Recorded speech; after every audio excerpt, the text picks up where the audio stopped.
여러분, 지금 반도체 업계에서 오랫동안 지켜져 오던 견고한 불문율이 서서히 깨지고 있는 놀라운 광경을 목격하고 있습니다.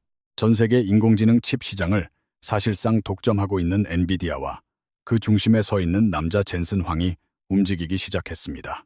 그동안 절대 섞일 수 없을 것 같았던 삼성전자라는 금기된 카드를 젠슨 황이 과감하게 꺼내 들었기 때문입니다. 그가 오랫동안 쌓아 올렸던 TSMC와 SK하이닉스라는 무적의 요새에 미세하지만 분명한 균열이 생기고 있는 겁니다.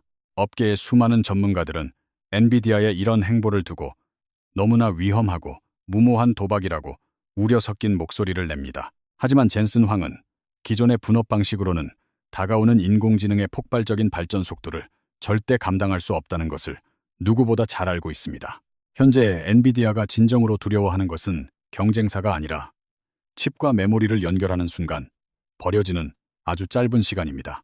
칩과 메모리가 데이터를 주고받는 그 찰나의 순간인 0.01초를 잡기 위해 젠슨 황은 결단을 내렸습니다.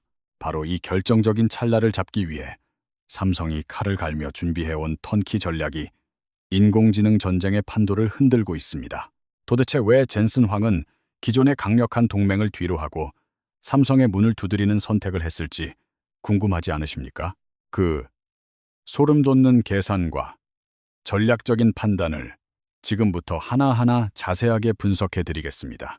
본격적인 시작에 앞서 이 영상이 여러분의 인사이트 확장에 도움이 되신다면 구독과 좋아요를 부탁드립니다. 그렇다면 삼성이 엔비디아에 내민 이 턴키라는 카드가 정확히 무엇을 의미하는지부터 짚고 넘어가야 합니다. 턴키는 영어 단어 그대로 열쇠만 돌리면 모든 것이 바로 작동하는 완성된 집과 같은 개념입니다.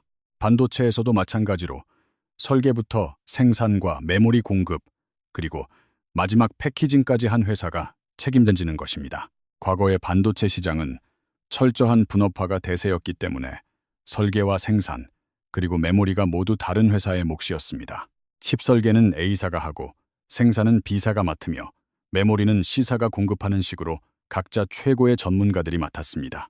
이것이 바로 각 분야의 최고만을 모아서 제품을 만드는 베스트 오브 브리드 전략이었습니다.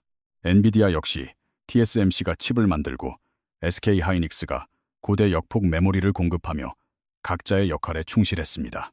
그런데 생성형 인공지능 시대가 열리고 챗GPT가 등장하면서 반도체 시장의 판도가 완전히 바뀌어 버렸습니다. 데이터 센터의 거대한 서버랭마다 수천 개의 GPU가 빽빽하게 박히기 시작하면서 상황은 급변했습니다. 이제는 단순히 칩 하나를 얼마나 잘 만드느냐가 아니라 여러 개의 칩을 어떻게 연결하느냐가 승부처가 되었습니다. 개별 칩의 성능보다는 수많은 칩이 마치 하나의 몸처럼 조화롭게 움직이는 시스템의 완성도가 중요해진 것입니다. 바로 이 지점에서 기존에 철저했던 분업 시스템이 가진 치명적인 약점과 한계가 드러나기 시작합니다. 칩 설계가 조금이라도 변경되면 TSMC와 SK하이닉스, 그리고 패키징 업체까지 전부 다시 불러서 조율해야 합니다. 각 회사의 담당자들이 모여 회의하고 검토하고 수정하는 데에만 소중한 몇 달의 시간이 허무하게 흘러갑니다. 문제가 생기면 서로 내 탓이라며 책임을 따지는 공방이 이어지고 아까운 시간은 계속해서 버려지게 됩니다. 이런 비효율적인 과정을 거치다 보면 최신 인공지능 칩 하나가 세상에 나오는데 무려 2년 가까이 걸립니다. 하루가 다르게 급변하는 지금의 인공지능 시장에서 2년이라는 시간은 영겁과도 같은 긴 세월입니다. 경쟁사가 한 발 먼저 제품을 내놓으면 시장을 통째로 빼앗기고 도태될 수 있는 무서운 시간이기도 합니다. 삼성전자가 제안한 턴키 솔루션은 바로 이 복잡한 모든 과정을 거대한 한 지붕 아래로 통합했습니다. 시스템 LSI 부서가 설계를 맡고 파운드리 부서가 생산하며 메모리 사업부가 고대 역폭 메모리를 공급합니다. 마지막으로 패키징 부서가 이 모든 것을 하나로 묶어 마무리하는 일사불란한 시스템이 구축된 것입니다. 예전 같으면 수십 번 오갔을 복잡한 회의가 사내 부서 간의 회의 한 번이면 깔끔하게 끝납니다. 설계 단계부터 생산 공정의 특성을 반영하고 메모리 사양을 맞추며 패키징 방식까지 동시에 최적화합니다. 지금의 인공지능 칩 전쟁에서 시간은 곧 천문학적인 돈이며 기업의 생존을 결정하는 가장 중요한 자원입니다. 경쟁사보다 단 6개월만 늦어도 시장을 선점할 수 있는 결정적인 기회를 영영 잃어버릴 수 있습니다. 삼성의 턴키 전략은 바로 이 치열한 속도전에서 경쟁사들을 압도할 수 있는 강력한 무기인 셈입니다. 설계부터 양산까지 걸리는 지루한 시간을 획기적으로 단축하여 제품 출시를 몇 달씩 앞당길 수 있습니다. 하지만 삼성이 내세우는 턴키 전략의 장점이 단순히 개발 속도를 빠르게 하는 것에만 그치지는 않습니다. 속도뿐만 아니라 성능 최적화라는 측면에서도 기존 방식과는 차원이 다른 결과를 만들어낼 수 있다는 점이 핵심입니다. 이해를 돕기 위해 고대 역폭 메모리와 로직 칩 사이의 데이터가 지나가는 통로를 설계한다고 가정해 봅시다. 통로를 넓게 뚫으면 데이터는 고속도로처럼 빨리 오갈 수 있지만 그만큼 전력을 엄청나게 잡아먹게 됩니다. 반대로 통로를 좁게 만들면 전력 소모는 줄일 수 있겠지만 데이터 전송 속도가 답답할 정도로 느려집니다. 성능과 효율 사이에 이 미묘한 균형점인 적정선을 과연 누가 주도권을 가지고 결정해야 할까요? SK하이닉스는 자사의 메모리 성능을 극한으로 끌어올리고 싶으니 당연히 통로를 넓게 뚫자고 주장할 것입니다. 반면 TSMC는 자신들의 공정에서 발생하는 발열 문제를 관리해야 하므로 통로를 좁게 만들자고 맞섭니다. 엔비디아는 이 두 회사 사이에서 난처한 입장이 되어 서로의 입장을 조율하느라 진땀을 뺍니다. 수십 번의 지루한 회의 끝에 겨우 결론이 나지만 그것은 최적의 결과가 아닌 어정쩡한 타협안일 뿐입니다. 서로의 이해관계가 얽힌 상태에서 나온 그 타협안이 과연 기술적으로 가장 완벽한 정답이라고 할 수 있을까요? 하지만 삼성의 턴키 시스템은 메모리 팀과 파운드리 팀이 한 사무실에 모여 머리를 맞댑니다. 한 회사 안에서 모든 데이터와 설계 도면을 공유하며 실시간으로 시뮬레이션을 돌려볼 수 있습니다. 통로의 폭을 0.1 마이크로미터 단위로 세밀하게 조정해가며 완벽한 최적의 지점을 찾아냅니다. 전력 소모량과 데이터 전송 속도, 그리고 발열이라는 모든 변수를 동시에 계산기에 넣고 두드립니다. 타협이 아닌 기술적 한계 내에서의 진정한 최적화를 이뤄내는 것이 바로 삼성 턴키의 저력입니다. 삼성은 여기에 더해 아이큐브와 엑스큐브 같은 독자적인 첨단 패키징 기술까지 보유하고 있습니다. 2.5D나 3D 패키징 기술을 활용해 여러 개의 칩을 마치 처음부터 하나였던 것처럼 작동하게 만듭니다. 메모리 위에 로직 칩을 수직으로 쌓아 올리고 그 사이에 미세한 구멍을 수천 개 뚫어 연결합니다. 이렇게 뚫린 수천 개의 통로를 통해 데이터가 번개 같은 속도로 오가며 시스템의 성능을 극대화합니다. 이것은 단순히 부품을 조립하는 수준을 넘어서 반도체의 물리적 한계를 뛰어넘는 새로운 차원의 통합입니다. 여기서 우리가 반드시 주목해야 할 또 다른 중요한 포인트는 바로 반도체 생산 비용 구조에 숨어 있습니다. 여러 회사를 거치게 되면 각 단계마다 필연적으로 마진이 붙어 가격이 눈덩이처럼 불어나게 마련입니다. TSMC도 이익을 남겨야 하고 SK하이닉스와 패키징 업체도 각자의 몫을 챙겨야 하기 때문입니다. 이렇게 중간 유통 단계가 늘어날수록 최종 소비자가 부담해야 하는 칩의 가격은 당연히 비싸질 수밖에 없습니다. 반면 삼성은 모든 과정이 한 회사 안에서 이루어지므로 불필요한 중간 마진을 획기적으로 없앴습니다. 이는 같은 성능이라면 가격을 낮추고 같은 가격이라면 성능을 더 높일 수 있는 강력한 여력을 줍니다. 또한 기업의 생명과도 같은 핵심 기술의 보안 문제도 절대 빼놓을 수 없는 중요한 요소입니다.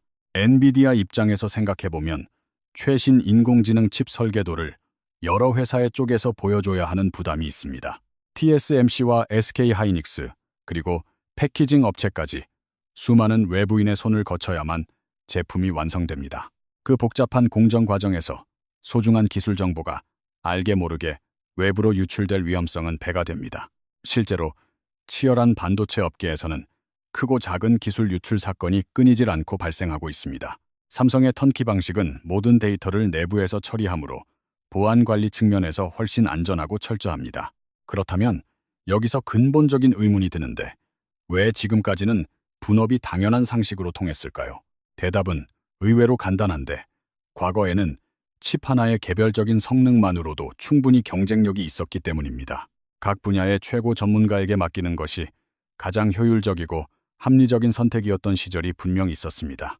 하지만 지금의 인공지능 시대는 수십 개의 칩이 하나의 거대한 유기체처럼 작동해야 하는 세상입니다. 여러 개의 GPU를 묶고 고대 역폭 메모리를 연결해 데이터가 막힘없이 흘러야 최고의 성능이 나옵니다. 개별 부품의 최고 성능보다는 전체 시스템의 조화로운 통합이 훨씬 더 중요해진 것입니다. 이것은 마치 자동차 산업에서 내연기관차를 만들던 방식과 전기차를 만드는 방식의 차이와 비슷합니다. 과거에는 엔진과 타이어, 그리고 브레이크만 좋으면 그것들을 조립해 좋은 차를 만들 수 있었습니다.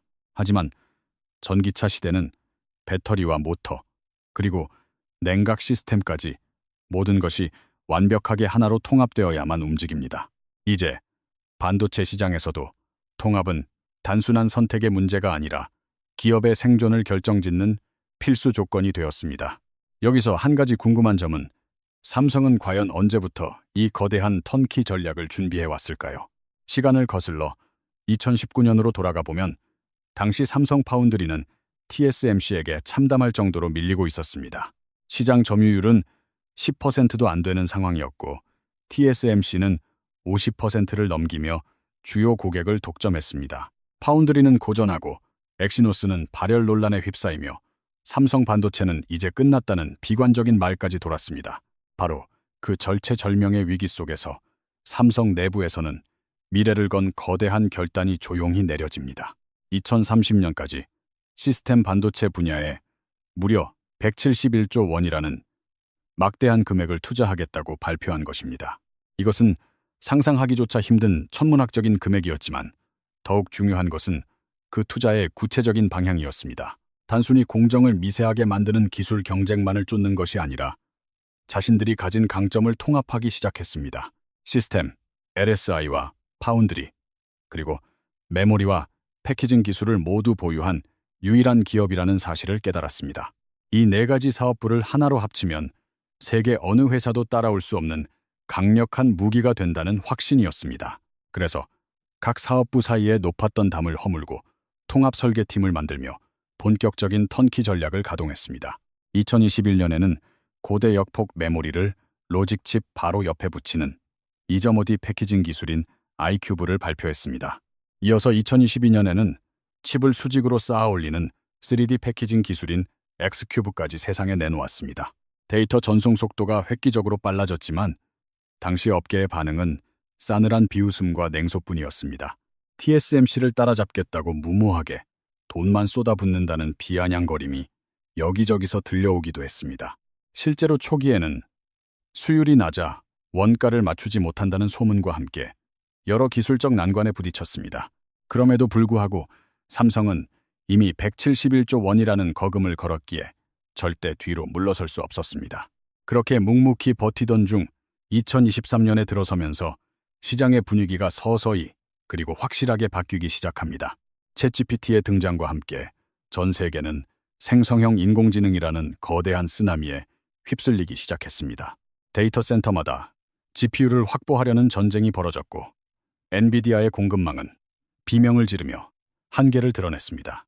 TSMC와 SK 하이닉스 공장을 24시간 풀가동해도 폭발하는 수요를 감당하기엔 역부족이었습니다. 엔비디아는 특정 지역과 특정 기업에 공급망이 쏠려 있다는 사실에 깊은 불안감을 느낄 수밖에 없었습니다. 바로 이 결정적인 타이밍에 삼성이 설계부터 패키징까지 모두 책임지겠다는 턴키 카드를 젠슨 황에게 내밀었습니다. 젠슨 황은 공급망 다변화와 개발 속도 단축이라는 두 마리 토끼를 잡기 위해 결국 삼성의 손을 잡았습니다. 더 이상 칩을 작게 만드는 것만으로는 성능을 높일 수 없는 무어의 법칙의 종말이 왔기 때문입니다. 이제 승부는 칩을 얼마나 작게 만드느냐가 아니라 여러 칩을 얼마나 완벽하게 통합하느냐에 달려 있습니다. 엔비디아는 TSMC와 삼성이라는 두 거인을 경쟁시키며 가장 큰 이득을 챙기는 진정한 승자가 되었습니다. 이 치열한 경쟁은 결국 반도체 기술 발전 속도를 높이고 칩 가격을 낮추는 긍정적인 효과를 가져옵니다. 칩 가격이 내려가면 우리가 사용하는 인공지능 서비스의 구독료와 자율주행차의 가격도 함께 내려가게 됩니다. 결국 삼성의 이 위험한 도박은 단순한 기업 간의 싸움을 넘어 우리 일상의 비용과 직결된 문제입니다. 앞으로 2~3년 안에 삼성은 파운드리 수율과 품질을 완벽하게 증명해내야 하는 거대한 산을 넘어야 합니다. 실패하면 다시 TSMC 독주 체제로 돌아가겠지만 성공한다면 반도체 역사는 완전히 새로 쓰일 것입니다. 전문가들의 의견은 엇갈리지만 반도체 산업이 분업에서 통합으로 시대가 변하고 있다는 사실만은 명확합니다. 인텔과 TSMC도 부랴부랴 통합 솔루션을 준비하며 이 거대한 시대적 흐름에 합류하고 있습니다. 우리는 지금 30년간 지속된 분업 체제가 무너지고 통합 시대가 열리는 역사적 순간을 목격하고 있습니다. 젠슨 황이 삼성의 문을 두드린 그 사건은 단순한 계약이 아니라 거대한 변화를 알리는 신호탄이었습니다.